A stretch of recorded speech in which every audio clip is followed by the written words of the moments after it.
Daughters of the Mad Monk. I'm Jason Horton. I'm Rebecca Lieb. And this is Ghost Town.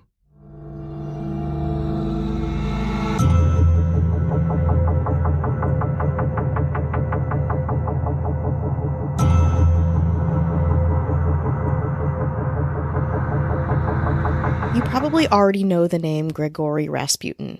You know his face. He has a long beard. He's kind of tall. That famous photo of him in black and white has a very intense stare. He looks very creepy. There's a hand held high in the air. He's got a long, bushy beard.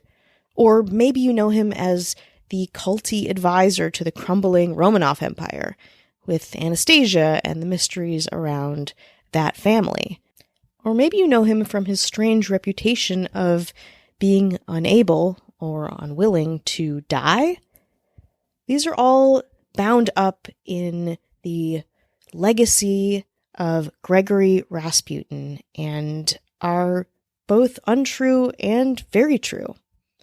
While Rasputin's reputation lives between truth and fiction, larger-than-life spiritual magnetism and sinister, compulsive villainy, his family legacy is just as strange and infamous in its own dark way. Today we're talking about Rasputin's two mysterious, somewhat tragic, yet amazing daughters, Maria and Varvara Rasputin. As a refresher, let's go over a bit about Rasputin's fucking insane life. Of course, we could do many podcasts just about Rasputin himself, but I think a lot of it is hard because it's hard to know the difference between fact and fiction, and a lot of it is bound up in the Romanovs, whom we've talked about extensively in the past. The House of Special Purpose is one such episode that I'm very proud of, and really takes you to this specific moment in history where Rasputin is very powerful and has a lot of political and religious reach. Grigori Yefimovich Rasputin was likely born around January 21st, 1869, to peasant farmers living in the small Russian village of Pokrovskoye. Hopefully I'm saying that correctly. In 1886, Rasputin traveled to Abalak, Russia, about 1,700 miles from Moscow, where he met and married a peasant named Paskovia Dubrovina. Paskovia stayed in Pokrovskoye throughout Rasputin's rise and was massively devoted to her husband until his death. The two had 7 children, though only 3 survived to adulthood: Dmitri, born in 1895, Maria, born in 1898, and Varvara, born in 1900. In 1897, before Maria is born, Rasputin got very into religion and decided to leave Pokrovskoye semi-permanently. Despite being 28 and having a wife of 10 years and a growing family, Rasputin has a vision of the Virgin Mary and believes he has to spread the word of God throughout Russia, though some experts say he left to escape punishment for his role in a horse theft. You decide what you want to believe. For the next 5 years or so, Rasputin drinks, has rousing conversations, leads prayers, and develops a devoted circle of followers who thinks he is a conduit to God. His followers are family members, peasants, miscellaneous others who prayed with him while in Pokrovskoye and while traveling. He immediately drew suspicion from area priests for his holding of secret prayer meetings that seemed, honestly, a little too sexy for comfort. Rumor had it that female followers were ceremonially washing Rasputin before prayer, that the group sang strange songs, and even that Rasputin had joined the Kalisti, an occult Russian Orthodox sect whose rituals were rumored to include self-flagellation and sexual orgies. Word of the sexy, dangerous evangelist Rasputin began to spread in Siberia during the early 1900s. In 1904 or 1905, he traveled to the city of Kazan, where he became known as a healer and problem solver, along with a priest. Of course, healing rumors also came with suspicions that Rasputin was having sex with women followers, but it was 20th century Russia, so people did not really care. He then got in with a Siberian monastery called the Seven Lakes, as well as a local church official called Archimandrite Andrei and a bishop named Chrysanthos, who gave him a letter of recommendation to Bishop Sergei, the rector of the St. Petersburg Theological Seminary at the Alexander Nevsky Monastery, and arranged for him to travel to St. Petersburg. There, Rasputin was introduced to church leaders, including a man named Archimandrite Theophan, who was connected in Russian court and served the Tsar. Theophan was so impressed with Rasputin that he invited him to stay at his home and got him into the highest Russian circles. And it was the perfect time for Rasputin to converge upon St. Petersburg. At that point, spiritualism was kind of chic in Russian court to begin with, so the aristocracy already had an open mind, a fascination, and were accepting of a lot of occult and fringe ideas. This all culminated in Rasputin meeting Tsar Nicholas, Tsarina Alexandra, and their 5 children on November 1st, 1905, and a couple times afterwards. At some point, the royal family, specifically the notoriously humorless and very Christian Tsarina Alexandra Romanov, became convinced that Rasputin possessed the miraculous power to heal Alexei Nikolaevich, Tsarevich of Russia, the youngest and only male heir to the Romanov dynasty. Due to probably a lot of royal inbreeding, Alexei was born a hemophiliac. Hemophilia is a genetic blood condition that prevents blood from clotting. In the fall of 1912, the 8-year-old prince suffered a severe bruise after knocking his thigh in a boat. Within a month, Alexei's condition had worsened to the point where he was given the last rites of the Russian Orthodox Church. In complete desperation, Alexandria sent for Rasputin, who was then in Siberia, via telegram, asking him to pray for Alexei. Rasputin wrote back quickly, telling Alexandra that, quote, "God has seen your tears and heard your prayers. Do not grieve. The little one will not die. Do not allow the doctors to bother him too much." Alexei's bleeding stopped the following day. Dr. S.P. Fedorov, one of the physicians who attended to Alexei, admitted that, quote, "the recovery was wholly inexplicable from a medical point of view." There are a lot of theories why Alexei recovered. One of the predominant ones is that the doctors left him alone. He got some time to heal. Later, Dr. Fedorov admitted that Alexandra couldn't be blamed for seeing Rasputin as a miracle man. Quote, "Rasputin would come in, walk up to the patient, look at him and spit. The bleeding would stop in no time. How could the Empress not trust Rasputin after that?" Despite his weird, coincidental healing power, Rasputin wasn't making more friends in court, and rumors were flying. He was accused of being a heretic, a rapist, influencing the Tsar's policies, and even having an affair with the Tsarina herself. He was also rumored to have been inappropriate with 2 of the teenage princesses, Olga and Tatiana. Oh, and also in every source that I researched for this episode, they said that he drank too much dessert wine. Rasputin loved dessert wine, and that's just something that I thought all of you should know. On July 12, 1914, a 33-year-old peasant woman named Chionya Guseva attempted to assassinate Rasputin by stabbing him in the stomach outside of his home in Pokrovskoye. Rasputin was seriously wounded, but had surgery and recovered. In December 1916, a group of nobles led by the flamboyant, infamously cross-dressing Prince Felix Yusupov, Grand Duke and Dmitry Pavlovich, and right-wing politician Vladimir Purishkevich decided to finish the job, mostly to get more power and influence themselves. Yusupov invited Rasputin to his home shortly after midnight, and, showing him to the basement, gave him tea and cakes laced with cyanide. Rasputin initially refused the cakes, but then began to eat them and, to Yusupov's surprise, was completely unaffected by the poison. After ingesting massive amounts of cyanide, Rasputin then asked for some wine, which was also poisoned, and proceeded to drink 3 glasses. At around 2:30 a.m., Yusupov excused himself to go upstairs, where his fellow conspirators were waiting, frustrated that Rasputin wasn't fucking dead yet. Yusupov, pretty fed up himself, took a revolver back down to the basement and shot Rasputin once in the chest. The conspirators then drove to Rasputin's apartment, where one of the men wore Rasputin's coat and hat in an attempt to make it look as though Rasputin had returned home that night. Then, when Yusupov went back to his home, He went down into the basement, where Rasputin leapt up and attacked him, chasing him upstairs.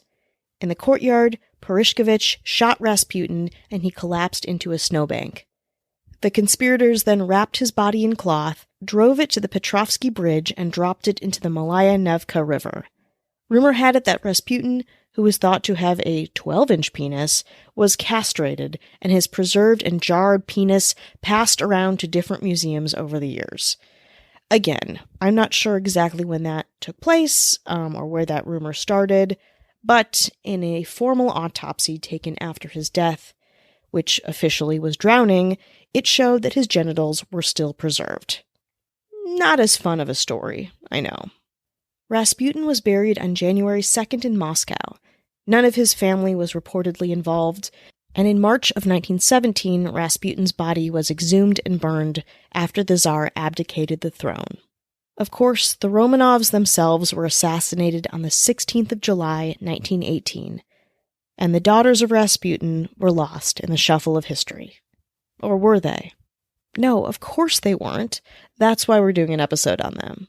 But for now, take that in, and let's take a break. Hi, hello, how are Hello. you? How are you doing? Hello, hello. Checking in.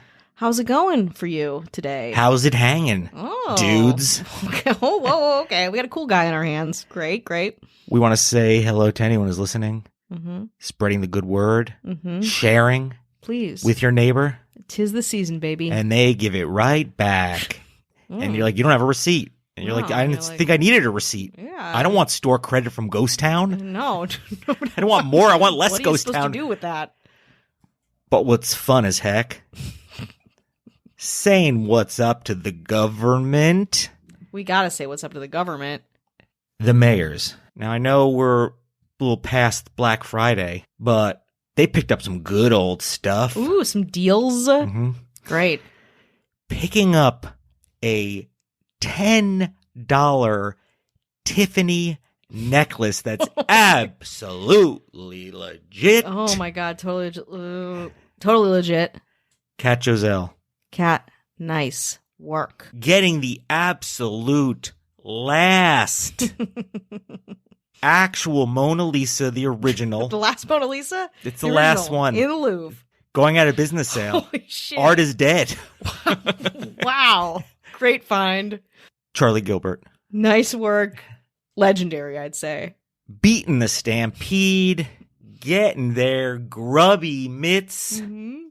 on an actual working legitimate time machine. $24.99. Wow, what mall did that come from? It Is it was- Old Navy? No, it was at Best Buy. Oh, sweet. Nobody looked. Try looking. Try going to Best Buy and looking. Damn. Okay, try going into a brick and mortar store. Wow. Ashley Matson did. Well done. Getting their hands on a brand spanking new iPhone 5 out of the box special. Spent way too much money on it. Wow, an iPhone 5?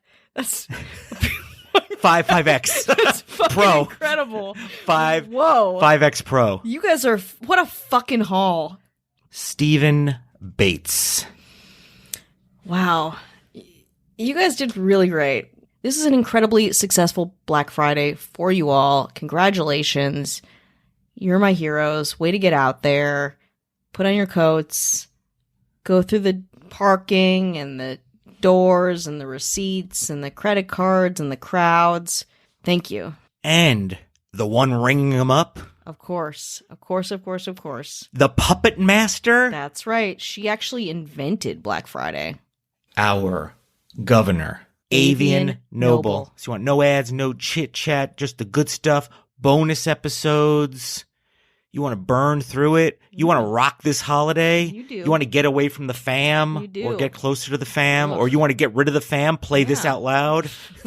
They'll hate it. They'll promise hate it. you they'll get bored and they will leave. Head on over to patreon.com/ghosttownpod. You want to get back into it? Let's do it. Rasputin's 3 kids, the ones who lived past infancy, Matronya, Varvara, and Dmitri, lived with their mother until 1913. But when Rasputin got deep with the court of Russia, he brought his beloved daughters to St. Petersburg with him. The elitist Smolny Institute rejected the girls due to their low social status, so they attended the Steblin-Karmensky private preparatory school. The girls lived in walking distance of their father's residence. Their brother Dmitri, on the other hand, was not interested in living in the city. He stayed home with his mother and lived as a farmer. So Rasputin began to gradually introduce his daughters to their new circle of friends and lifestyle, being best friends with the Romanovs. The girls became fast friends with the Romanov daughters themselves. Matrena soon swapped her lower-class name for the more sophisticated Maria, and the sisters thrived in St. Petersburg. Maria was briefly engaged during World War I to a Georgian officer named Pankadze. It didn't materialize into a marriage, but she was still fully immersing herself into culture. Maria loved her French classes, something that would be helpful to her later in her life. She loved the opera. She loved the circus. Varvara was the younger daughter, quieter, more studious, and she herself loved the cinema.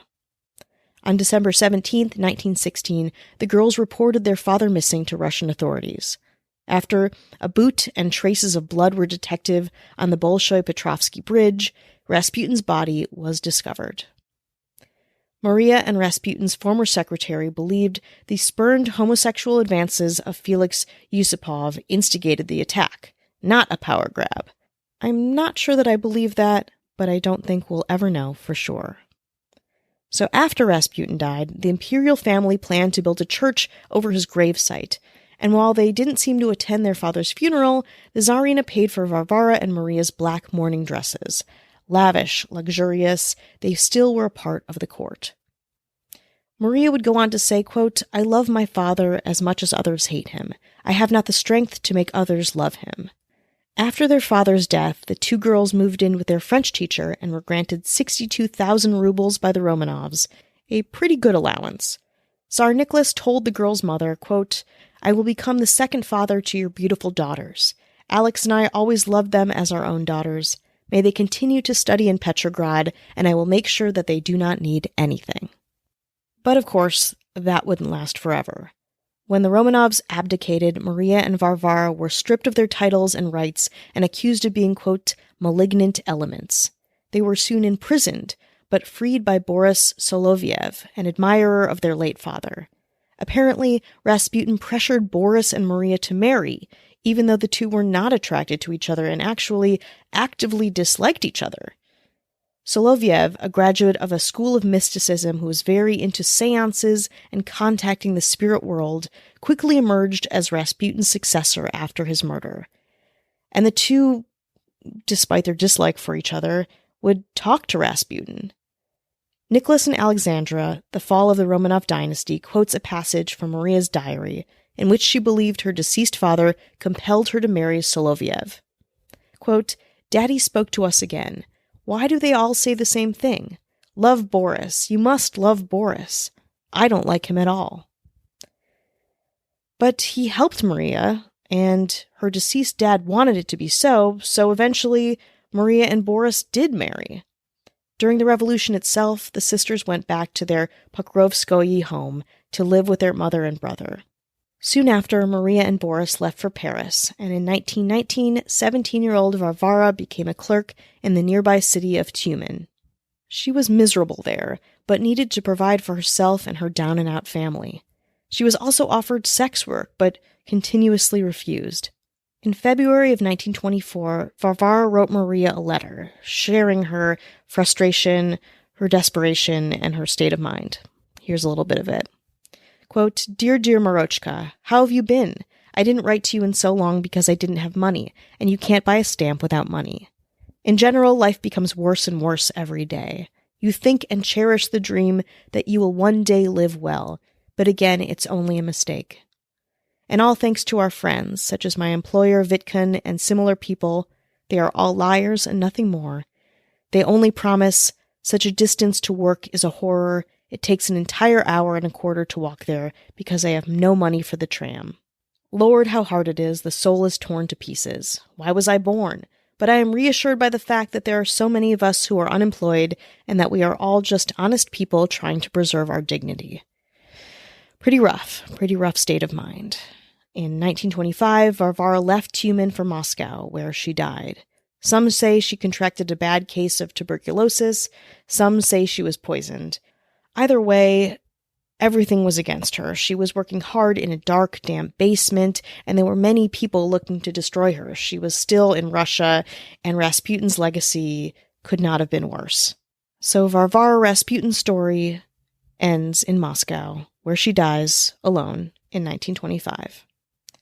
Dmitri, their brother, his wife and children, and their mother, Praskovya, were eventually deported to Salkard to work in a forced labor camp in the frigid Arctic Circle. The Bolsheviks had taken over, nobody liked the name Rasputin, and the family was actively being destroyed by the powers that be.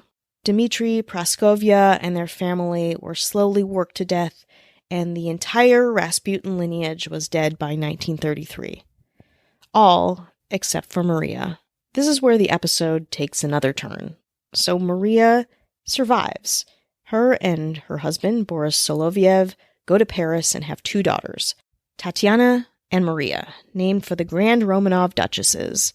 Maria was desperate for a way to support herself and her daughters and transcend her family's reputation.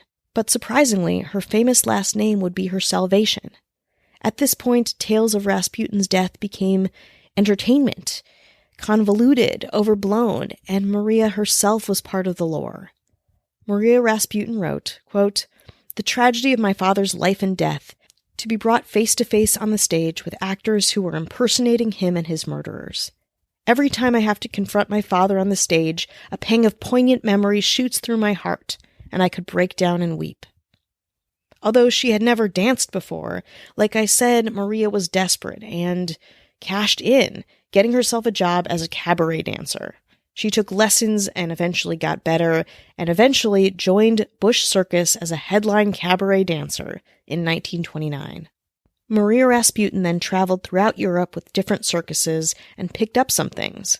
One of these things, pony showmanship, where in January 1933 she performed in Cirque d'Hiver with her pony act. Another thing, lion taming. In 1935, she found work in the Hagdenbach-Wallace Circus, based in Peru, Indiana. The circus toured America, and Maria acted one season as a lion tamer, where she was billed as, quote, "the daughter of the famous mad monk whose feats in Russia astonished the world." Yes, also, there are actual videos of her taming lions. And yes, it is insane. An interviewer once asked her if she minded being in a cage with animals, and she replied, flippantly, "Why not? I have been in a cage with Bolsheviks." When her circus toured America, customs officials denied Maria Rasputin's daughter's entry and said Maria herself had to leave in 90 days. Maria Rasputin's daughters lived the rest of their lives in Europe, and her husband eventually died there shortly after this incident, but Rasputin herself remained in the United States even after she retired from the circus, something she did in 1935 after being mauled by a giant Himalayan black bear. Eventually, Maria Rasputin married another man named Grigori Bernardsky, a former member of the White Russian Army who she'd known in childhood and had inexplicably run into again in Miami. Although they divorced in 1946, Rasputin was able to become a U.S. citizen and moved to Los Angeles, California. And she even gave back to her new country, working as a factory worker and riveter through World War II and until 1955, when she had to retire because she was too old to do the job. Of course, in 1955, Red Scare, people speculated that Maria was a communist, but of course she was disgusted by this thought, repulsed by it, and the accusation publicly horrified her. She denounced communism in 1949 and wrote a letter to the LA Times wherein she stated that, quote, "I am constantly being prosecuted and branded a communist due to my name being Maria Rasputin, daughter of Grigori Rasputin, known as the Mad Monk of Russia. I left Russia 28 years ago and am now a naturalized American citizen, for which privilege I thank God every night, as I love the United States of America from the bottom of my heart. I wish to announce publicly that I am not a communist, even though my name is Maria Rasputin, daughter of Grigori Rasputin." In Los Angeles, the retired circus performer subsisted on Social Security benefits, teaching Russian, and babysitting jobs.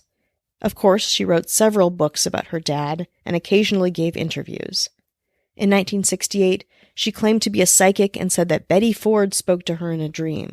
As for capitalizing on her father and her last name, she continuously wanted to emphasize that she only wrote books and did interviews to clear her father's name and nothing more.